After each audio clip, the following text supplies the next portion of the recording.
¿Qué tal? ¿Cómo están, amigos, amigas? Bienvenidos, bienvenidas a una nueva edición del Radar en Alacanti Televisión. Seguro que muchos ya lo intuyen por el vídeo que abre este espacio, donde aparecen negocios hosteleros y comercios, y algunos de ellos cerrados. Es un fiel reflejo de lo que ha comportado la pandemia para uno de los colectivos más castigados por las restricciones a las que ha abocado la crisis sanitaria.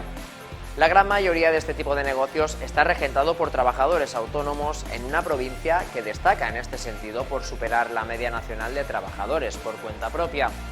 La cantidad de autónomos en las localidades alicantinas no solo no ha decrecido durante esta pandemia, sino que además ha aumentado considerablemente. Según los estudios de INECA, casi 1 de cada 3 trabajadores en la provincia de Alicante lo son en régimen de autónomos, un promedio casi 6 puntos por encima de la media nacional. El autotrabajo ha supuesto para muchos una oportunidad de ingresar en el mercado laboral en tiempos en los que se ha destruido mucho empleo, a pesar de medidas como los ERTEs. Pero esas cifras no suponen que trabajar por cuenta propia sea fácil. Las trabas burocráticas y los impuestos y tasas que han de afrontar raramente les facilitan la tarea. Esta es una de las principales quejas de un colectivo que se enfrenta a una modificación impositiva propuesta por el ministro Escrivá, teóricamente para mejorar su situación. Su calendario de aplicación apunta a 2023, pero antes tal vez se deberían tener en cuenta las quejas del colectivo, que vamos a conocer a continuación. Encendemos el radar y comenzamos.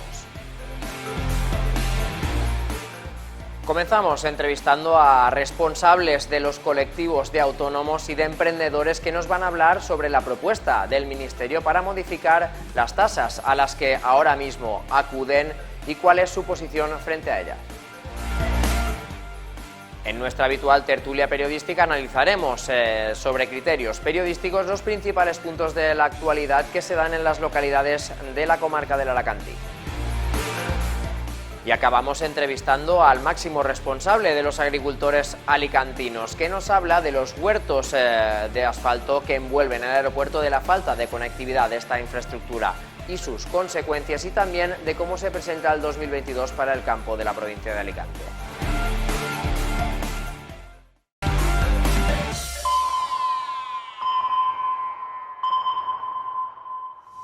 Como les hemos anunciado en el sumario de esta nueva edición del Radar, es momento para entrar ya en materia, y lo hacemos con un tema importante, porque el ecosistema productivo de la provincia de Alicante se basa sobre todo en pequeñas y medianas empresas. La inmensa mayoría de ellas están gestionadas, están comandadas por autónomos, un sector que ha sufrido las consecuencias de toda esta crisis económica derivada de la pandemia que desde el año 2020 nos tiene acongojados, por decirlo de alguna forma, supongo que también a ellos. Para ello contamos con la presencia de Diego Menor, que es el secretario general de la Federación de Autónomos y Emprendedores de la Comunidad Valenciana. Diego, un placer saludarte, bienvenido a Radar. Un placer de estar con ustedes y de habernos llamado para intervenir en vuestra tele.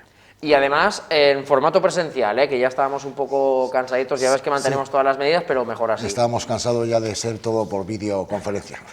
Sí, señor. Diego, os hemos llamado, queremos saber vuestro testimonio en nuestra audiencia, seguro que también, debido sobre todo a un tema, es que se ha propuesto hace escasas jornadas, escasas semanas, una modificación de, digamos, las cuotas de autónomos, del funcionamiento del régimen de autónomos. Antes de empezar, me gustaría que me explicaras a día de hoy cómo funciona el régimen de autónomos, porque seguro que muchos de nuestros telespectadores, yo el primero, no somos grandes entendidos en cómo funciona ese régimen de autónomos y a qué os condena o, digamos, cómo os afecta, ¿no?, la situación. Por explicar claramente, el régimen... El RETA, el régimen especial de trabajador autónomo, funcionaba desde la libertad y desde la autonomía del propio autónomo de cotizar su pensión futura mediante una base de cotización. El gobierno marcaba un mínimo y un máximo, y entre ese mínimo y máximo el autónomo decidía qué cuota pagar. Por lo tanto, cuando venga la nueva medida ya no tendremos esa libertad como autónomos de decidir cuál va a ser nuestra pensión futura.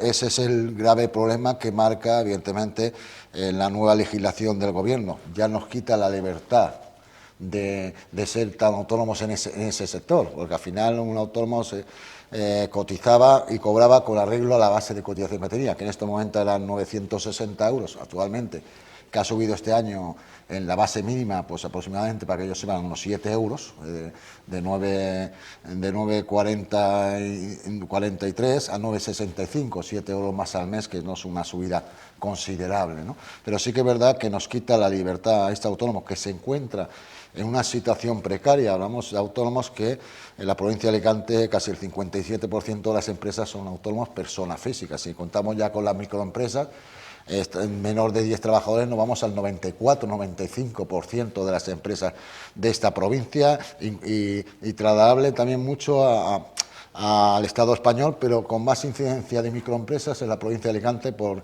depender mucho del sector de servicios, ¿no? Está claro que esta medida, aunque ahora la conocemos, esta medida no viene ahora mismo, viene una medida que ya se trataba en el año 2017. En 2017, inclusive con el gobierno anterior, la nueva reforma laboral ya marcaba el tema de estructurar otra nueva medida que viniera por ingresos reales, declarar con ingresos reales igual que cualquier trabajador por cuenta ajena. Eso en estos momentos es totalmente oneroso, totalmente recaudatorio.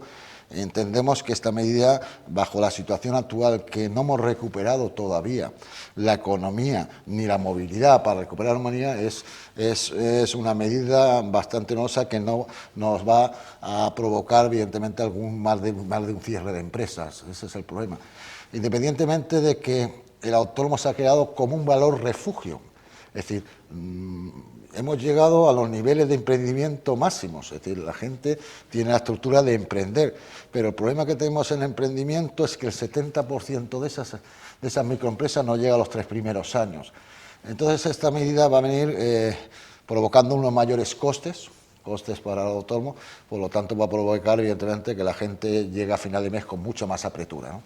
Antes de entrar con más detalle en las diferencias entre el actual régimen de autónomos y la propuesta del Gobierno, lógicamente también queremos contar con cuáles serían vuestras propuestas, pero me gustaría que diagnosticaras, si tuviéramos que decir después de 2 años de pandemia, en qué estado se encuentra el sector de los autónomos, como decías, uno de los más importantes laboralmente hablando aquí en la provincia de Alicante, por encima de la media, lo decía yo también nada más empezar este espacio del radar. ¿Cómo sería? ¿Cómo diagnosticarías vuestro estado? Si nos vamos a las macrocifras, es decir, es curioso que a finales del año pasado, a 31/12, tuviéramos 3.000 autónomos más en la provincia de Alicante que el año anterior. Por lo tanto, lo lógico es que la gente sigue emprendiendo con una gran movilidad, pero también con un gran fallecimiento de esas empresas, ¿no?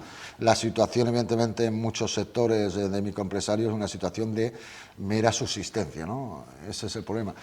Abocado, evidentemente, ahora mismo con los costes laborales, a unos costes fiscales, que ahora veremos en la medida de los tramos, realmente, que claro, evidentemente favorecen a los que menos rendimientos tienen, pero realmente también es verdad que no es una clara realidad de los rendimientos que hay. Correcto, por lo tanto, el problema es que va a haber una subida generalizada para todos los autónomos por ingresos reales. Ese es el tema. Todo va a haber mayor coste. Sí, con lo que me dice el ministro, es que van a tener muchas más ventajas a la hora de su pensión porque van a cotizar por más.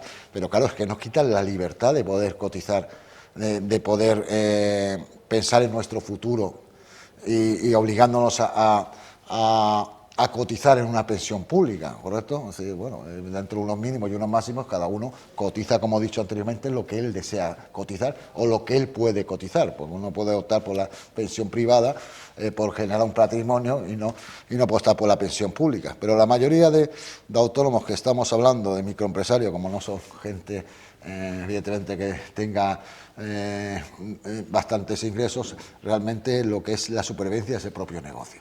Sin entrar en otros temas que podíamos entrar, como es los falsos autónomos, evidentemente la genialidad de esos falsos autónomos que realmente no existen, que lo vemos en colectivos claramente como los riders o otros colectivos que dependen de un solo cliente, es la grave problemática que esta medida no adopta. Ya hablaremos después también de la tarifa plana, que en esta medida también se quiere suprimir, por lo tanto ya evidentemente ya es un tema recaudatorio, es decir, por bajo no dejo cotizar en tarifa plana, por lo tanto al final puedo entender que el gobierno quiera recaudar evidentemente mucho más de este colectivo de 3 millones de autónomos.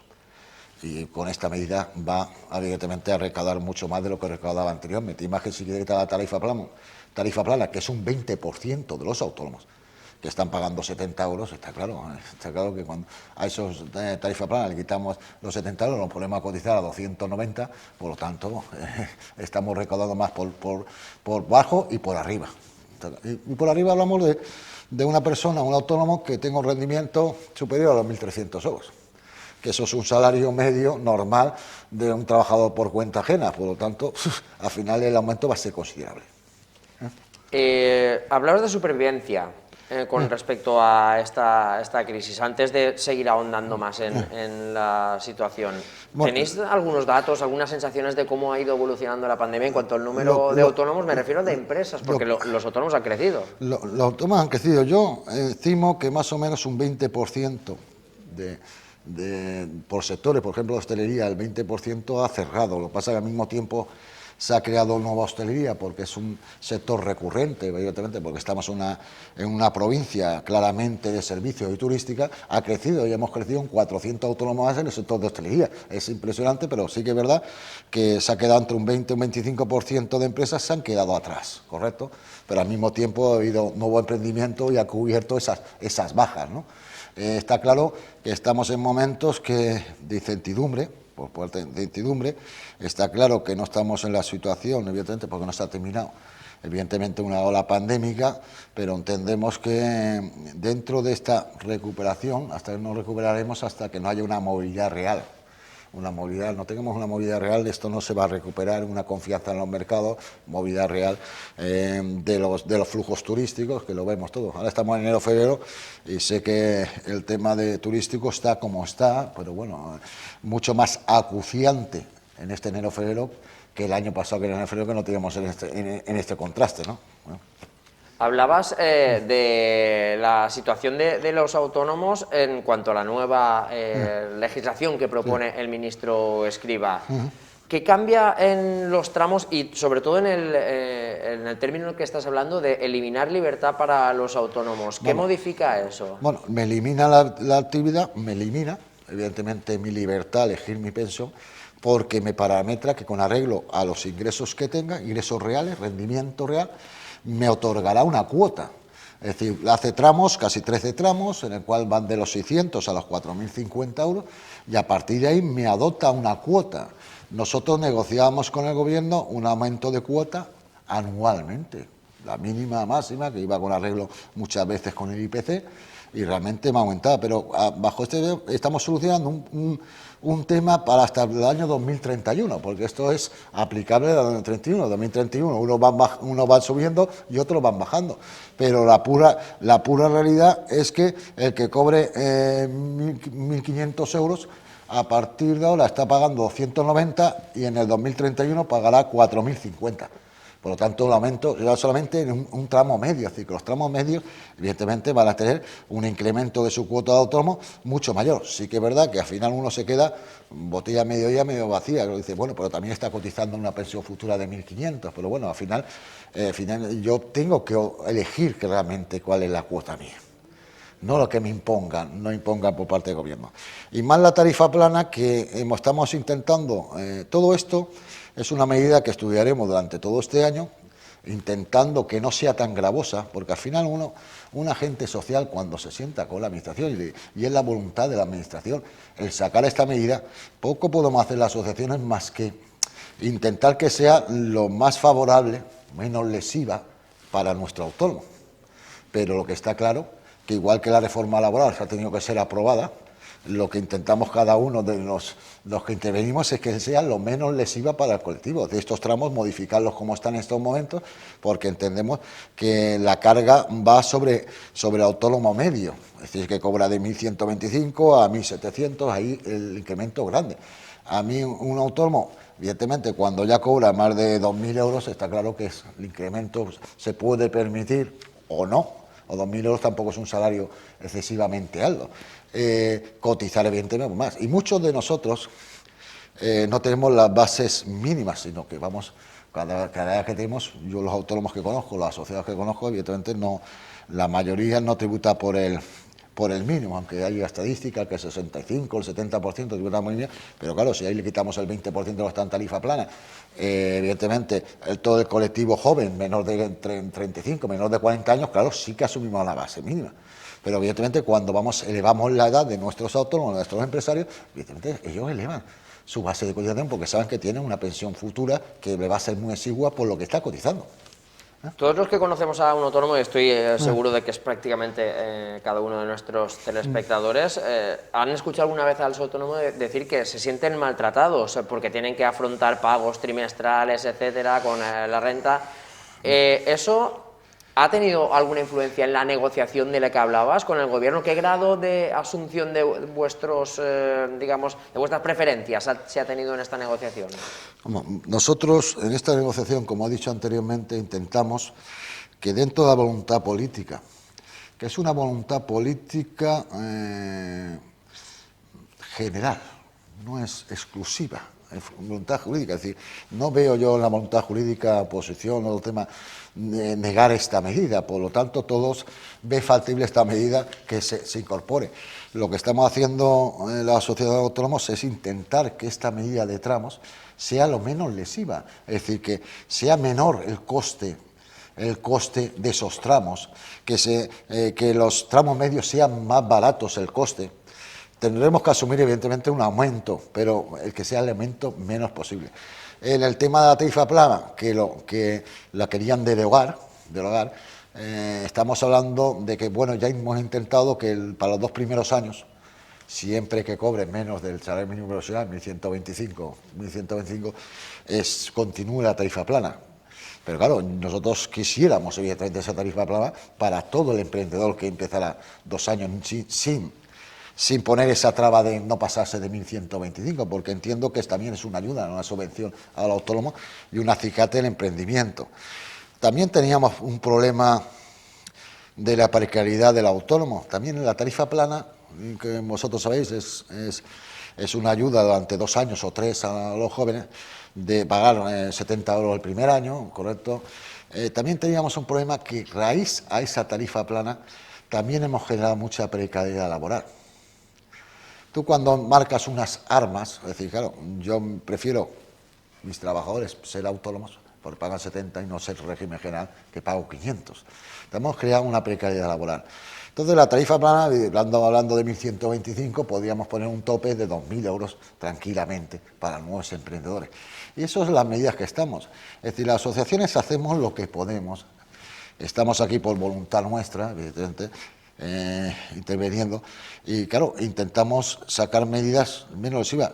Se me saca muchas ventajas, es decir, el autónomo sí que es verdad que está recién olvidado, pero también voy a lanzarle al autónomo una pregunta. ¿Realmente hemos hecho los deberes en formación empresarial? En saber cómo va el sistema fiscal de mi empresa, el sistema laboral de mi empresa. Hacemos esos deberes nosotros mismos para conocimiento de lo que es una empresa, porque en parte también adolece de formación empresarial en gestión empresarial. No las nuevas generaciones, pero en mucha parte adolece. Y de el reciclado, de lo que es reciclado de formación, y más en las generaciones ya de 50 para arriba.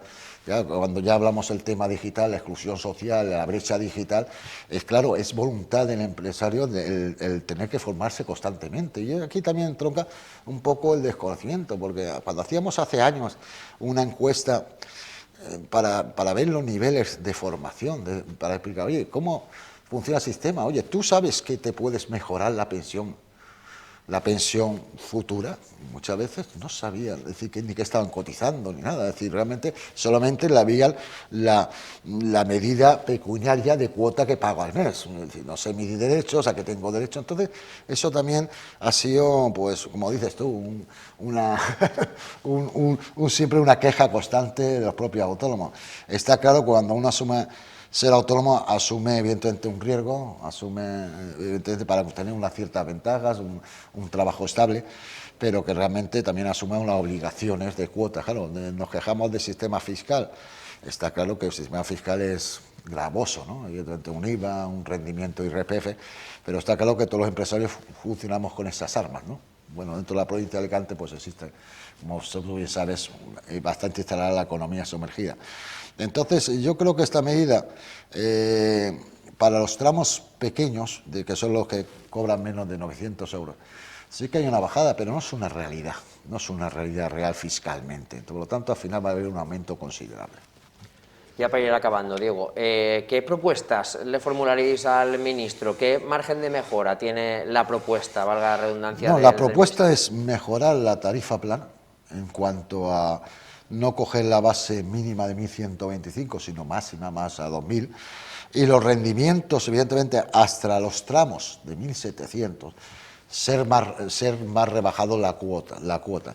En 8 años, evidentemente, una base de cotización más o menos rondaría un 15%, es decir, si nosotros nos sentáramos, ahora mismo la base de cotización mínima está en 9,60, cuando el salario mínimo está en 9,65, por lo tanto tendríamos que adoptar también un poquito igualitariamente. Ahora mismo tendríamos que tener una base de 9,65, 9,60, en vez de haber subido 7 euros, habría subido 8 euros y pico. Pero ahora que estamos hablando también de que desgraciadamente, que no es el momento de la inflación y todo el tema, de que tengamos un salario menor, estamos hablando de un salario mínimo profesional a 1.000 euros, ya es considerable el coste que viene para nuestras empresas, que en estos momentos están en puro mantenimiento, teniendo en cuenta que todavía hay muchas empresas, 200.000 trabajadores, que siguen en ERTE, que muchos de ellos, evidentemente, la empresa a lo mejor no pueden asumir el coste cuando se hace ese coste. Por lo tanto, si aumentamos todavía más los salarios, va a ser claramente oneroso para nuestras empresas y competitivamente con otros mercados. Está claro, es decir, el sector agrario, evidentemente, aumenta los salarios, como ha dicho la reforma laboral, que ataca directamente, no toca que los empresarios estamos allí aprobando, pero bueno, también con la voluntad de que fuera lo menos lesivo la reforma laboral para nuestras empresas.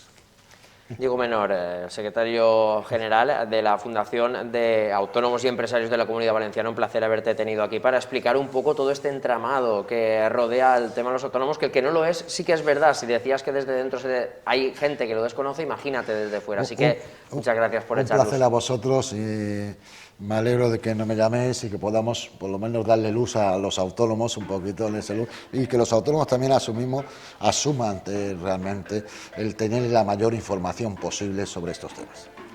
Que información es lo que buscamos darles aquí. Siempre estamos atentos en el radar a todo lo que implica la actualidad y lo que importa en las localidades que conforman la comarca del Alacantí. Así que no se vayan, porque nosotros seguimos después de haber hablado con los autónomos. Ahora llega nuestra tertulia periodística.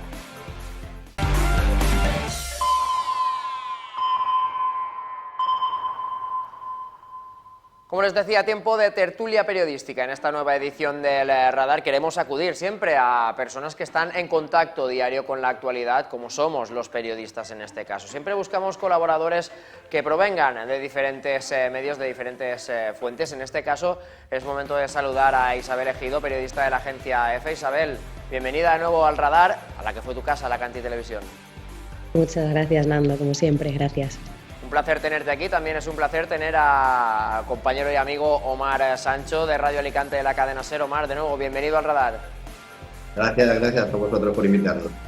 Con ellos vamos a tratar de desentrañar con más profundidad, si cabe, cuáles son los principales temas de la actualidad aquí en la comarca del Alacantí y en tantas otras. Hay temas que superan, lógicamente, el ámbito comarcal. Y empezamos, aprovechando que acabamos de hablar con representantes de los autónomos, por hablar precisamente de este colectivo que sabéis que ocupa prácticamente 1 de cada 3 puestos de trabajo que se generan y que se ocupan, básicamente, en la provincia de Alicante. Un sector importante en un tejido empresarial, en un tejido productivo que tiene mucho de pequeña y mediana empresa y poco de gran empresa. Ahora mismo los autónomos están con el caballo de batalla de la reforma de su régimen de autónomos que le ha propuesto el ministro Escrivá. Yo no sé, Isabel, ¿qué opinión te merece esa propuesta que habla de modificar los tramos y que según los autónomos les elimina una cierta libertad a la hora de elegir qué es lo que van a poder o no cotizar para conseguir su jubilación, por decirlo así, de una forma pública, por tener las mismas condiciones que cualquier trabajador por cuenta ajena? Pues Nando, la verdad que creo que es una reforma absolutamente necesaria y más en estos momentos de recuperación económica.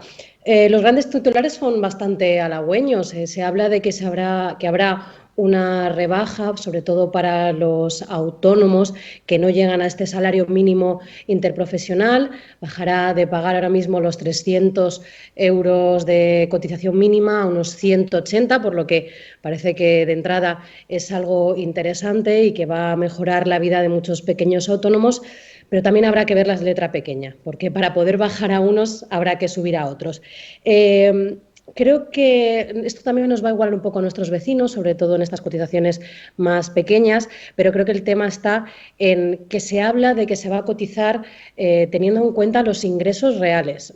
Me crea bastante duda cómo se va a poder medir estos ingresos reales en vez del rendimiento neto que se estaba haciendo hasta ahora. No sé si va a ser justo, porque no todos los autónomos tienen los mismos derechos a deducciones en su trabajo. No es lo mismo un constructor que un peluquero, que un periodista, por ejemplo, que trabaje por cuenta propia.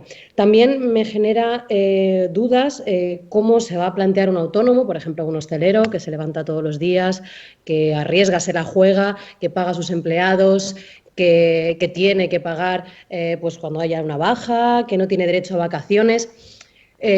¿Cómo le vas a pedir a este hombre que a lo mejor cobra, vamos a poner, 2.200 euros, que duplique su cuota de autónomo, que de 300 euros pase a pagar 600? A mí realmente me da hasta escalofríos pedirle una renuncia tal a estos autónomos que son los que están a nuestro lado, que no son grandes autónomos ni grandes empresas. Me parece que para rebajar este 10-20% de la cotización de los que menos ingresan, subir un 40% la de los que más... Uf, me da que pensar. Desde luego creo que queda mucho por perfilar en esta reforma. Creo que sí que es necesario bajar la cotización mínima, sobre todo a estos pequeños autónomos, pero que lo que hay que hacer es fijar una cuota fija y no estos 13 tramos para los grandes o más, pues que tengan más ingresos autónomos, que sea asumible para todos ellos. En cualquier caso, Mar, es un sector laboral en el que hay que hacer algo, ¿verdad? Porque, primero, teniendo en cuenta que muchos de ellos han tenido que cerrar puertas durante mucho tiempo a lo largo de esta pandemia, pero han seguido pagando. Eso hay que arreglarlo y también redistribuirlo, por lo que decía Isabel. Si alguien ha de pagar más, lógicamente, en buena lógica, debería ser aquel que más ingresa. Sí, lo primero, como decía Isabel, hay que ver un poquito la letra pequeña de esta nueva normativa. A priori algunas medidas son positivas, como la de intentar reducir la aportación a los trabajadores autónomos que menos facturan, porque en muchos casos la verdad es que era injusto, ¿no? Gente que a lo mejor estaba facturando, no lo sé, por poner un ejemplo, 1.000 euros, después de pagarlo todo a lo mejor se te quedaban 600, 500 euros. Con esa forma de operar actualmente era inviable para estos trabajadores que prácticamente eran trabajadores autónomos que trabajaban pero seguían en la pobreza, ¿no?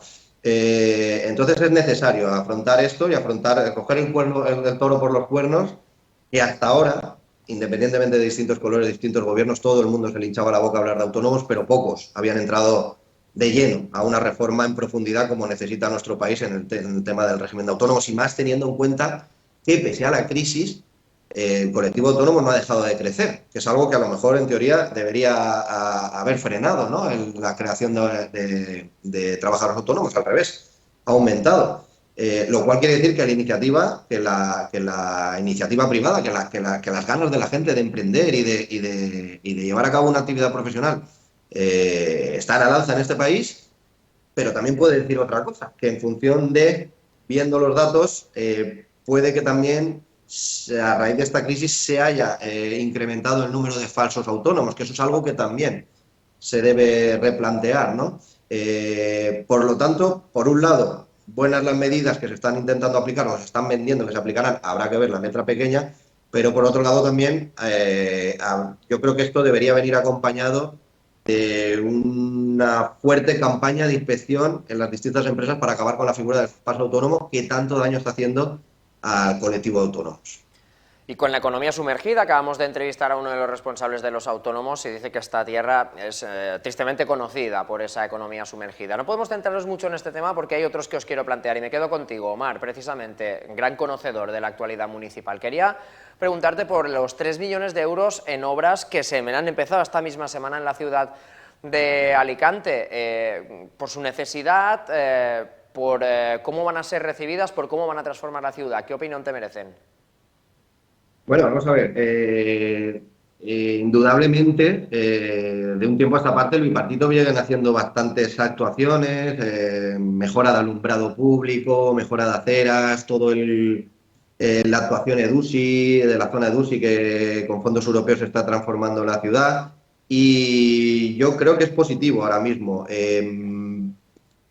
Ya luego habría que ver en función de, no sé, digamos, de la ideología de cada uno, dónde hay que invertir el dinero en estos momentos, ¿no? Si es bueno aplicar y mejorar y realizar obras para mejorar la economía, para reactivar la economía, para reactivar los sectores, pero hasta qué punto ese dinero se debe de traer de otras partidas en los que ahora hay mucha necesidad, como por ejemplo acción social o temas de, bueno, sobre todo principalmente temas de acción social y ayuda a desempleados y tal. Entonces, yo creo que es bueno, que es positivo, que se retomen la actividad, que el ayuntamiento se centre en realizar este tipo de actuaciones que no solo son buenas para la ciudad, sino también para la economía. Pero bueno, habría que ver un poquito también cómo potenciamos también el área social, que, bueno, digamos que el bipartito no es una de sus principales prioridades en estos momentos, o por lo menos eso es lo que opinan colectivos relacionados con este tema. Isabel, son obras, mucha de ella obra pública, como decía Omar, supone un incentivo para sectores importantes y que durante los últimos años de crisis económica han estado lastrados por esa crisis, como el de la construcción, y que no se refiere específicamente a la construcción de vivienda. ¿Qué valoración haces tú? Pues la verdad que creo que esta inversión en rehabilitación, en nuevas construcciones, va a ser positiva. Al final no olvidemos que Alicante es una ciudad turística, que al final gran parte de su riqueza parte de que es un punto turístico muy importante en el Mediterráneo y que todo aquello que nos pueda acercar un poco a hacer una ciudad más humana, más atractiva y quizá un poco más accesible para todos los turistas que nos visiten, va a ser positivo para la ciudad y va a tener una repercusión social y va a tener una repercusión en empleo, va a tener una repercusión en mejoras en la ciudad. Creo que estamos hablando de, bueno, pues, la zona de Carolinas, estamos hablando de la zona del Pau 2, con ese gran parque que se prevé. 20 años después de la creación de este barrio llega un pulmón tanto de ocio como de zonas comunes. Pero creo que, por ejemplo, también me parece muy importante que se esté llegando también estas obras al Castillo de San Fernando, a ver si conseguimos hacerlo un punto también turístico de esta ciudad, no solamente nuestro maravilloso Castillo de Santa Bárbara, sino también los 2 castillos de nuestra ciudad. Así que pienso que la inversión en la ciudad y en crear nuevas infraestructuras es positiva a todos los niveles. Inversiones que también son necesarias para interconectar una de las principales infraestructuras que ayuda precisamente a atraer visitantes a la ciudad de Alicante, en general a toda la provincia, como es el aeropuerto. Un aeropuerto que no está del todo bien conectado, por ejemplo, no tiene conexión ferroviaria y que eso deriva en la construcción de otras infraestructuras en las conocidas como islas de asfalto que lo envuelven, donde se acumulan miles de coches de alquiler, que al final es la solución que tienen más fácil los viajeros, aparte, lógicamente, del taxi, para poder llegar a los diferentes puntos de la provincia. ¿Cuáles son las inversiones que necesitaría el aeropuerto en tema de conectividad vial, Omar? Principalmente la número 1 es la conexión ferroviaria. Yo creo que no sé si es el 4º o 5º aeropuerto de España en número de viajeros y creo que somos el único que no tenemos conexión ferroviaria. Y más una ciudad turística como la nuestra, más una provincia turística como la nuestra. De ahí el problema de los huertos de coches que hablaban esta semana las asociaciones agrarias, ¿no? Que protestaban que se habían sustituido los tradicionales huertos, la huerta tradicional que había en los alrededores del aeropuerto, se habían sustituido por y por aparcamientos enormes de miles y miles de coches, ya no solo de alquiler de turísticos, sino también de gente que, como dices, como no hay transporte, tienen que acudir de alguna forma al aeropuerto y tienen que dejar su coche aparcado en algún sitio mientras hacen el viaje de negocios o el viaje de turístico o lo que sea. Evidentemente, la prioridad número uno debería pasar por la conexión ferroviaria del aeropuerto, pero claro, es un tema delicado, hay que eliminar las vías de la costa, hay que hacer la variante de Torrellano, que creo que eran 300 millones de euros lo que se necesita. Se necesita una apuesta decidida no solo del gobierno central, sino también de la Generalitat y, por supuesto, de los ayuntamientos afectados, en este caso serían Alicante y Elche, sobre todo, que son los que más le interesaría una conexión ferroviaria, que además permitiría en su día, si se hace a través del tram, por ejemplo, conectar Alicante y Elche de forma con una conexión ferroviaria que no fuera el cercanías que, bueno, pues que tiene sus limitaciones y es un modelo de conexión ferroviaria no propio del siglo XXI, al menos en las condiciones que ahora mismo se encuentra. Isabel, inversiones millonarias las que harían falta para esa interconexión ferroviaria, pero que mejorarían el estado en el que se encuentra el entorno del aeropuerto con esos huertos de los que hablábamos, que han eliminado una parte identitaria de la huerta alicantina, esos huertos que a su vez digamos, provocan una merma en la biodiversidad, por ejemplo, y también variaciones en el clima en esta zona. No, desde luego que el impacto ecológico que tienen este tipo de, bueno, pues de huertos, como decían, de asfalto, son importantes. Pero bueno, me gustaría hacer un matiz a lo que ha dicho Omar, que es que somos el quinto aeropuerto más importante de España, pero somos el único aeropuerto, junto con el de Marrakech, que no tiene conexión ferroviaria.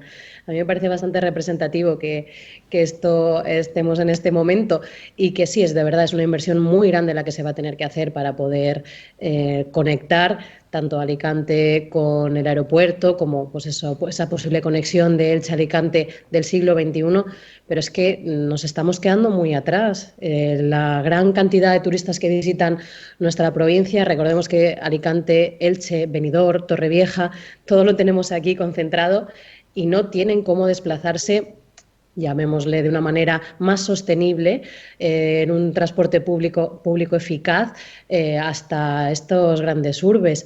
Creo que desde luego hay que dotar a esta provincia de infraestructuras como se merece y que eso beneficiará a todo lo que hay alrededor y podremos crear también una provincia y una zona más sostenible en cuanto ecológicamente, como nos pedían las asociaciones agrarias, la UEPAL y Asaja en estos días. Y a pesar de eso, hoy hemos conocido también esta semana que la calidad del aire en las ciudades de Alicante y también de Elche, las dos principales ciudades de la provincia, ha mejorado a pesar de no tener un transporte público que sea capaz de conectar a una de las infraestructuras que más turistas atrae con toda la provincia, con todas las localidades de la provincia. Omar Sancho, Isabel Ejido, un placer haberos tenido a los dos en esta tertulia aquí en el Radar. Quedáis emplazados para futuras ocasiones, sé que tenéis la agenda bastante llena, así que os liberamos ya. Muchas gracias a ambos. Muchas gracias. Por invitarnos. Un fuerte abrazo, nos vemos pronto.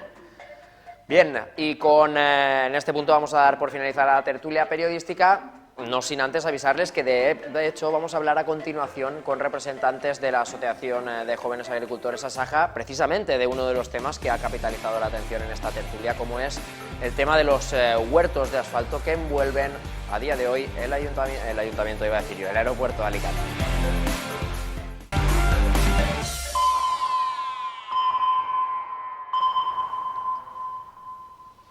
Momento para la última de las tres secciones que componen esta nueva edición del Radar. A continuación vamos a presentarles al que es desde hace 8 meses el presidente de la Asociación Asaja, Jóvenes Agricultores de la provincia de Alicante, José Vicente Andreu. Un placer tenerte aquí, es la primera vez que puedo saludarte. Bienvenido al Radar, bienvenido a la Cantí Televisión. Gracias por la invitación y a vuestra disposición.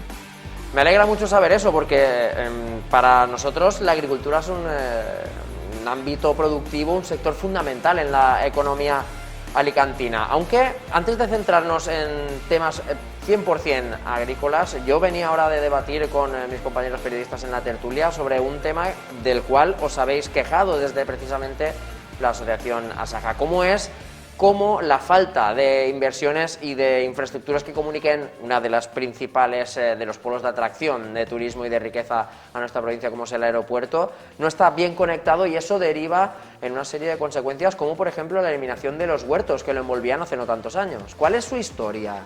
Pues lo normal es que los aeropuertos tengan una área de amortiguación, que son espacios naturales, son espacios agrícolas tradicionales. Eso ocurre en todos los aeropuertos de España prácticamente y de toda Europa, pero si te das una vuelta por el de Alicante, por el Altet, ves que empiezan a aparecer pues lo que nosotros hemos denominado huertos de coches, que eran antiguas explotaciones agrícolas. Hay un espacio natural colindante con el aeropuerto de mucho valor ambiental, y ves que van desapareciendo esas explotaciones agrícolas en favor de negocios de alquiler de coches y de parking. Y te planteas, ¿qué pasa aquí? ¿Qué está pasando? Y es muy sencillo, que no hay conectividad. No hay conectividad del aeropuerto, que es la gran vía de entrada de turistas, con el resto de la provincia. Y aparecen pues esos servicios espontáneos para darle salida de comunicación a la gente que llega. Y eso denota pues el abandono que hay en la provincia de Alicante por parte de la Administración del Estado y la autonómica también, pero en este caso quizá corresponda más al Estado, de inversiones en movilidad. Se llenan la boca los políticos de transporte verde, transporte sostenible, reducir emisiones, y vemos que aquí pasa todo lo contrario, que cada día pues esos parkings, esos huertos de coches son más abundantes, ya llegan a ocupar una extensión equivalente a 140 campos de fútbol, que es una barbaridad. Hay una pérdida de valor agronómico, pero bueno, eso es, digamos, no es muy significativo con lo que hay en la provincia, pero es una pérdida de valores ambientales, porque ahí tenía que haber unos espacios verdes que cuando llegue un turista, pues que no vea unas inmensas campas de coches, sino que vea huertos de granados, vea hortalizas, vea espacios naturales, y es la primera impresión que te lleva, ¿no?, de un territorio cuando llega. Y ahora pues ves inmensa campas de coches, cuando era fácil y sencillo conectar pues por tren, un tren de cercanías, que está la vía en la entrada del aeropuerto, o mejores servicios de comunicación en general. ¿Cuántos años hace que se viene produciendo esta realidad? Porque yo desde que tengo uso de memoria recuerdo ver las extensiones de aparcamientos, ya sea de tierra o de asfalto, pero alrededor Pues, del aeropuerto. En la nota de prensa que sacamos, publicamos un vídeo de los últimos 20 años. Realmente eso ha tenido un crecimiento en los últimos años después de la ampliación del aeropuerto. Antes se veían que seguían habiendo muchos campos agrícolas ahí y espacios en estado natural. Desde la ampliación del aeropuerto, que ha cogido mayor volumen de pasajeros, pues han ido surgiendo estos campos, estos huertos de coches. Hará 12 años. ¿Qué efectos puede tener eso, ya no solo visuales, como decías, respecto a los turistas que llegan y que se encuentran una extensión enorme de asfalto moteada con alguna explotación rural? Pero, por ejemplo, para la biodiversidad, para los propios propietarios que tendrían sus terrenos allí, ¿qué efecto tiene también en el clima? Pues evidentemente, si hay muchos más coches, esos coches se usan y emiten CO2.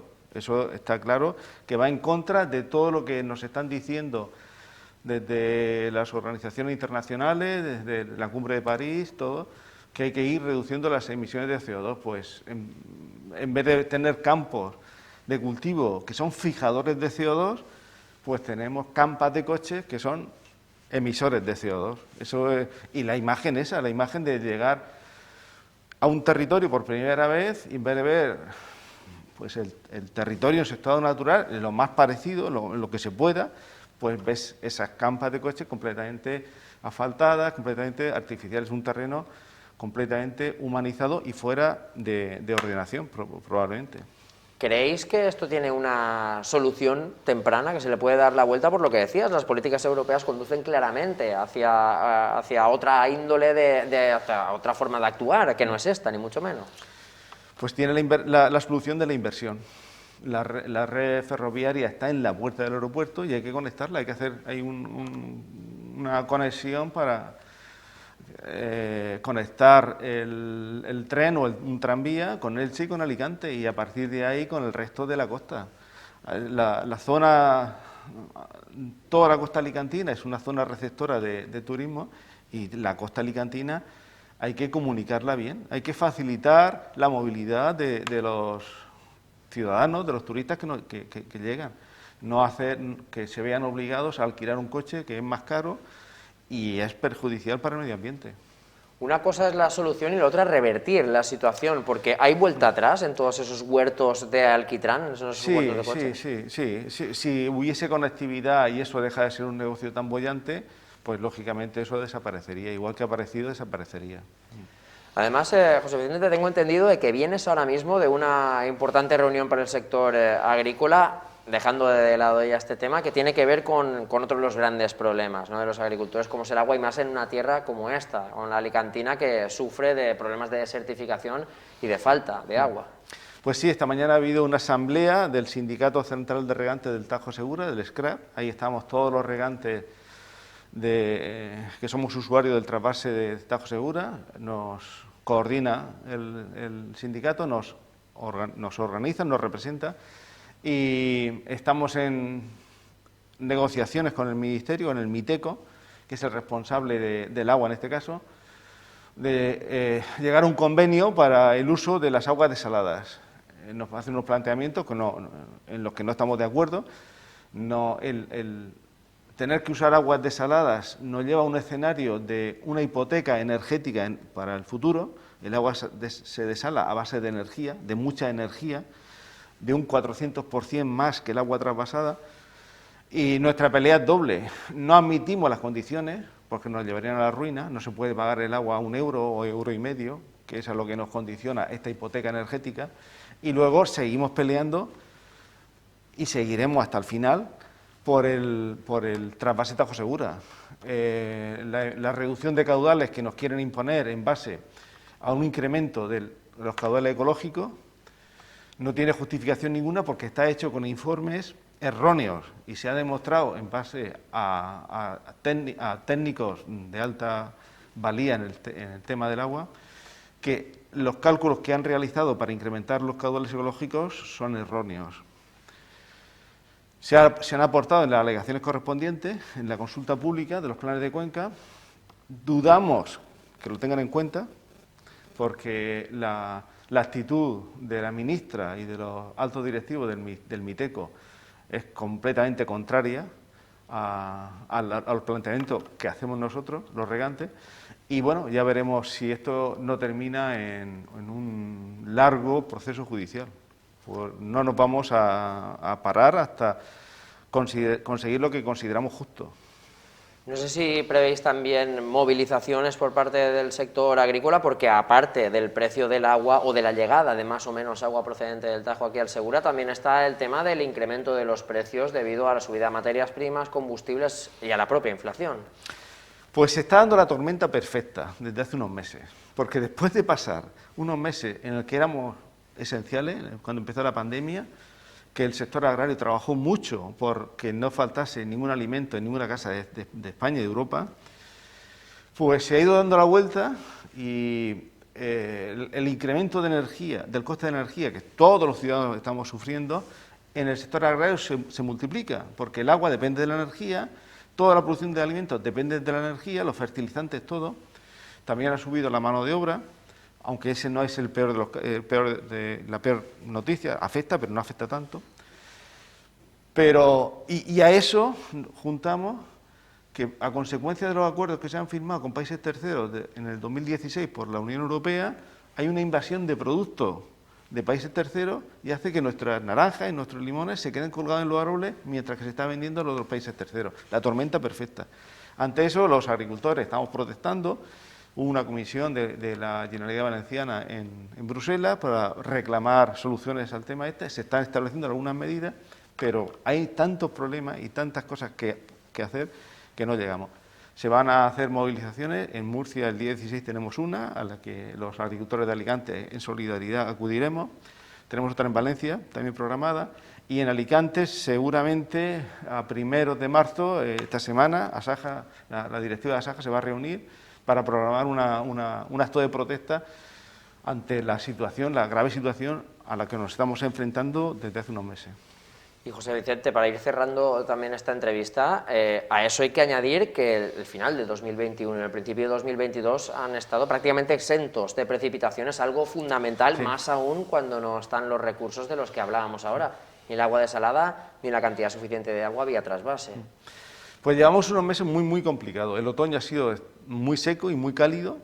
Tuvimos un mes de diciembre con temperaturas primaverales y eso no es normal y altera el desarrollo normal de los cultivos. Iba a decir ni normal ni bueno, ¿verdad? No, ni normal ni bueno y hace que tengas que regar más. Porque si hubiese sido un poquito más fresco y un poco lluvioso, tienes que regar menos. Es decir, cuando no llueve, tiene el hándicap que tienes que gastar más. Entonces, te llega menos agua y tienes que gastar más. Te lleva a una situación realmente muy complicada. En toda España estamos teniendo unos meses excepcionalmente secos y el panorama para el 2022 es realmente complicado, por lo que se plantea. Queda la primavera. Yo espero que la primavera en el resto de España suele ser lluviosa y que se cambie un poco la situación y se vayan recuperando los embalses, porque si no vamos a tener unos meses muy complicados.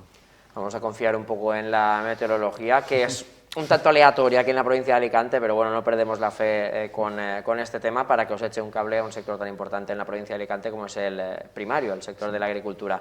José Vicente Andreu, presidente de Asaja, muchas gracias por haber estado aquí con nosotros en el radar y hablaremos en el futuro de todas esas movilizaciones y medidas de presión que tenéis previstas. Pues muchas gracias por invitarme y a vuestra disposición siempre que haga falta. Un placer, gracias. Gracias. Las palabras del presidente de la Asociación Asaja Jóvenes Agricultores aquí en la provincia de Alicante, uno de los máximos responsables de todo este sector, que como ven se encara hacia un año 2022 un tanto complicado, pero con los caballos de batalla activos y luchando por conseguir lo que consideran que debe ser apto para conseguir que de nuevo el sector agrícola alicantino vuelva a recuperar su poder y sobre todo que la gente que depende de él no se vea forzada a situaciones complicadas. Con él ponemos punto y final a esta nueva edición del Radar aquí en Alacanti Televisión. Recuerden que estamos de estreno en esta casa, que estrenamos nuestra aplicación móvil, así que no duden en bajársela para acceder a todos los contenidos y también televisión en directo y en largo, etcétera, de ítems que pueden conseguir, que pueden visualizar y que pueden conocer más acerca de esta casa. Nosotros volvemos en próximas semanas aquí en el Radar. Hasta pronto.